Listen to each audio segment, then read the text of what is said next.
Alright, we're here at the top of page 2 for section 2.5, and we are doing plenty of translations here. And again, we're just kind of building our way. These start to have more things happening both in the story, and then you'll see the equation that we translate to has more things happening. So we're building our skills here as we go through this section, and then eventually we'll get to where we're seeing some more contextual story type situations to start with. So we're going to do these two examples, 18 and 20, in this video, and then the next video will have the try at the bottom of the page.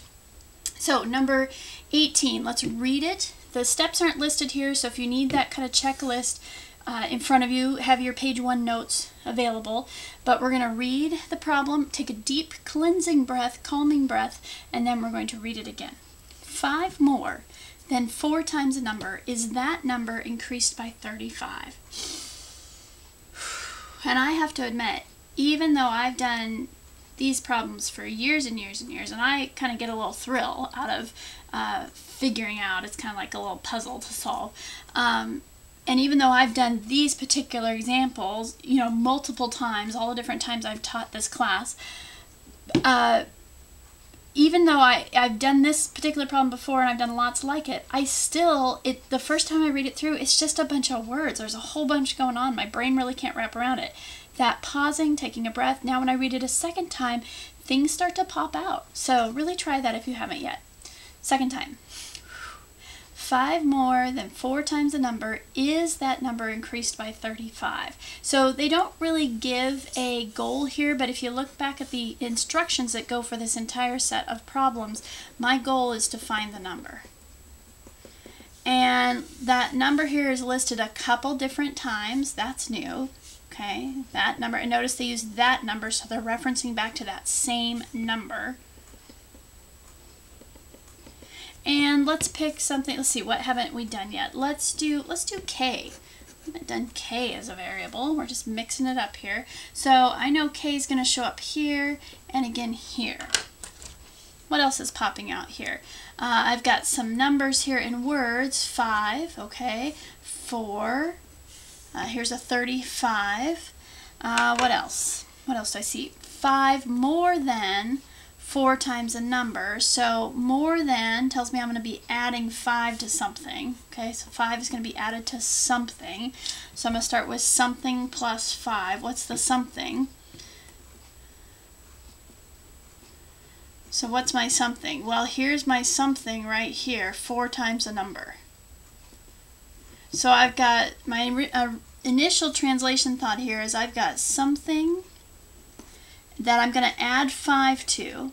Okay, and notice my very next word. 5 is added to something. So here's my something plus 5. It's kind of like you have that something and then 5 gets added to it. 5 more than that. So you got to start somewhere. So we'll start at the something. We'll add 5 to it. Order isn't really critical around the plus sign, but just so you get an idea there. Is, oh, I love when I see the is, because that's where I know to put my equal sign. So that's going to equal. So what's to the left of here? So the something is 4 times a number. 5 is added to it. That's going to be equal to that same number increased by 35. So that increased by here means I'm going to add. So I'm starting with that number. I'm going to increase it by 35. So it's going to be that number increased by 35. So it's going to be that number plus 35 here. Okay, so just a slight translation to get us started. What's that something again? The something is this phrase, 4 times a number. So it's going to be 4 times k.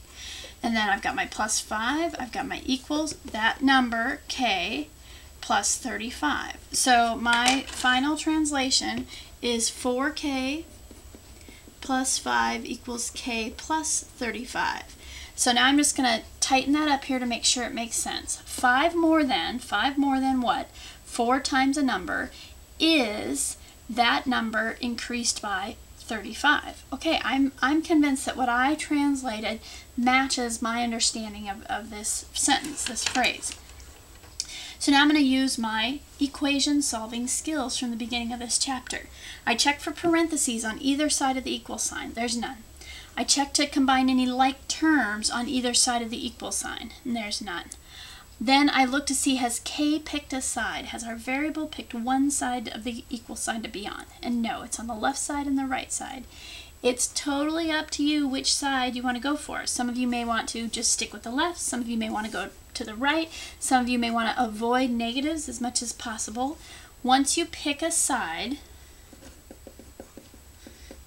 then you move the other one using the opposite operation of what's in front of the variables. So let's say I want to move this to the left side. So I focus right here. So I'm going to go left for this try. This is my choice, okay? It's my choice to go left. You can choose to go to the right if you want. So I look here. This one has to be moved now to the left.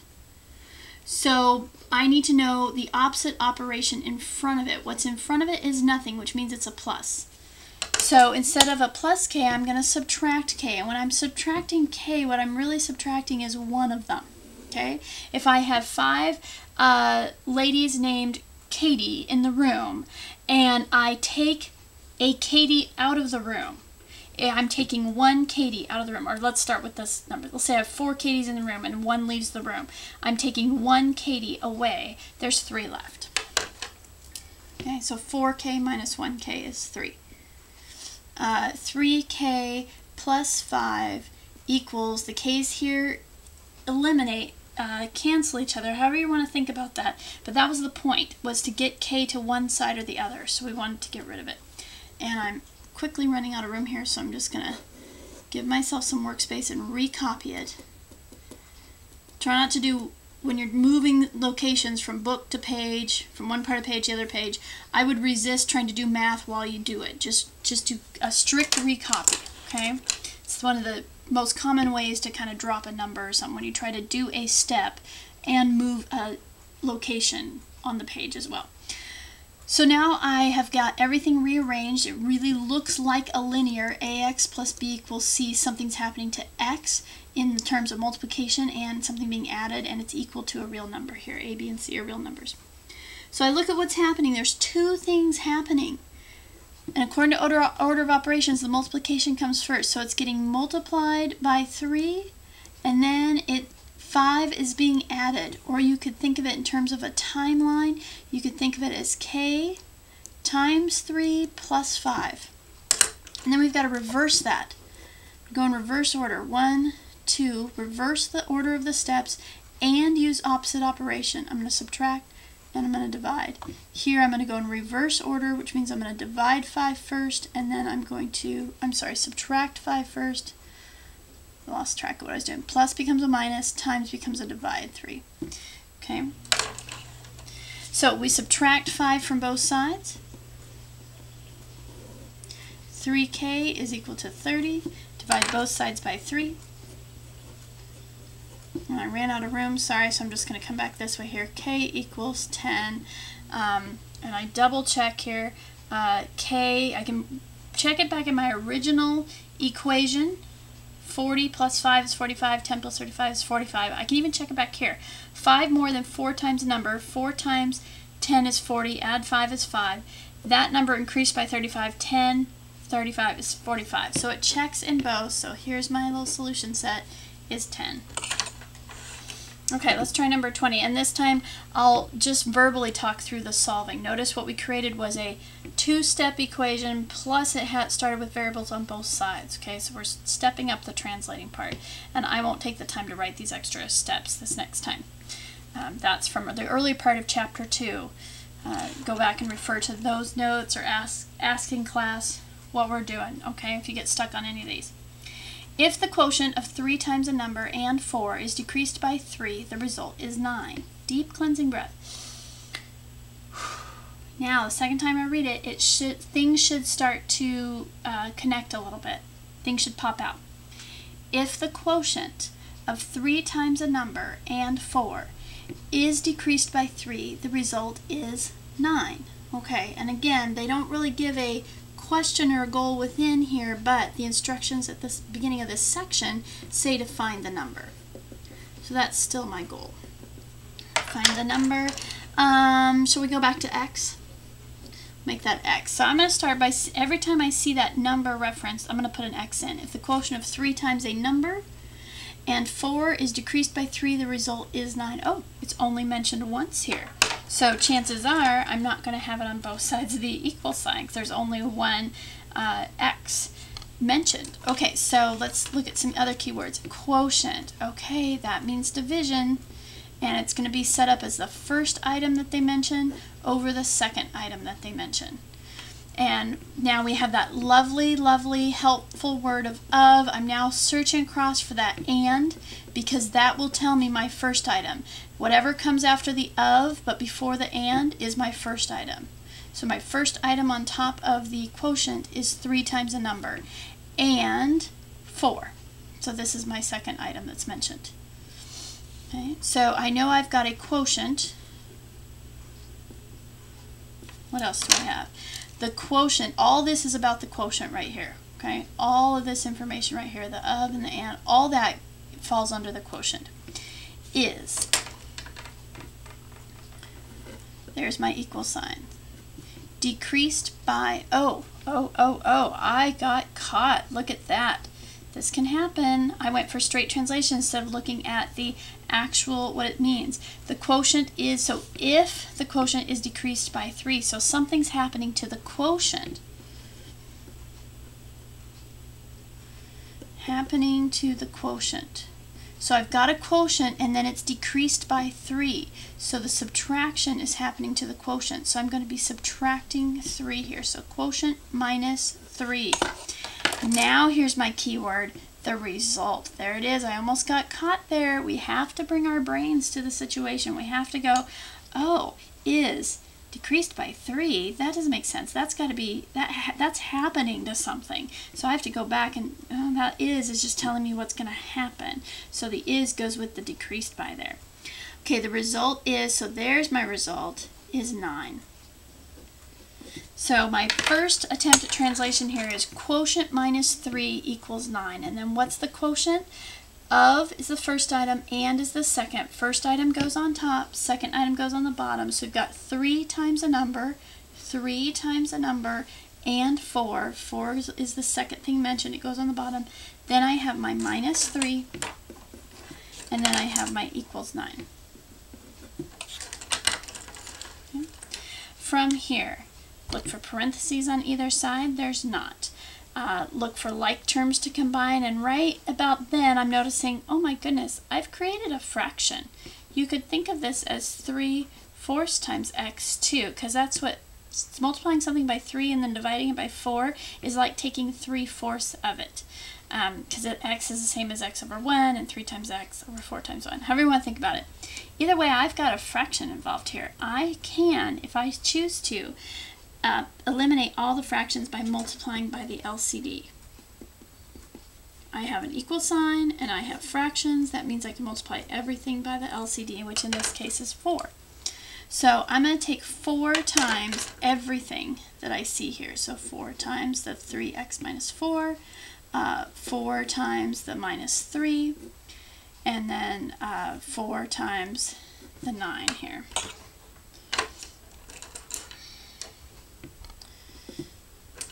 Let me set this up, just trying to make it so you can see everything. So there's the equals, there's the 9, there's the minus 3. Notice what I did here. I either could have put the minus out front and left this as a positive 3, or I chose instead to attach the negative to that 3 and put the plus out front. Okay? Totally your choice. Okay? Just make sure that you're doing things in a way that makes the most sense to you. Okay, and there's so many different ways to think about positives and negatives. I can't physically show them all on one page. So if I'm not talking your language, you pause the tape and talk it through for yourself so that you're convinced. Okay, because in the end, the algebra final answer should all match. But how we get there, each of us might have a little bit individual path. Something that looks slightly different. Okay, the point of multiplying through by the least common denominator is to eliminate the fractions. So we have a 4 on top, essentially. If you need to review that, that's 4 over 1 times this. This is a 4 essentially on top. The 4's cancel, and we're left with 3x. So 3x plus 4 times negative 3 is a negative 12, so if you want to, you can think of that as 3x minus 12 equals 4 times 9, which is 36. So you could also write that as 3x minus 12 equals 36. If you'd kept the minus in the first place out front and just put the positive 3 in there, then it would have been fine. You could do a minus out here and then do a positive 3 on your multiplication. Either one. You just need to understand that those are equivalent. So I can use either or here. I'm going to go ahead and push this up here just to give myself a little bit of workspace. 3x minus 12 equals 36. So I already checked for parentheses earlier, and then I paused to deal with my fractions. So now I'm looking if there's like terms that I can combine on either side of the equal sign, and there's not. So then I'm looking to undo what's happening to x. So what is happening? It's getting multiplied by 3, and then 12 is being subtracted from it. So I reverse that. I do it in reverse order. The minus 12 came last. That's the first thing I get rid of. And I do the opposite operation, opposite of what is in front of the 12. So I add 12 to both sides. The 12s go away on the left. That was the whole point. They cancel each other out. 36 plus 12 is going to give me 48. And then what was originally happening to x here being multiplied by 3, the first thing that was happening is then the second thing we get rid of. And we do the opposite. It was being multiplied, we divide by 3. And then x is equal to 16.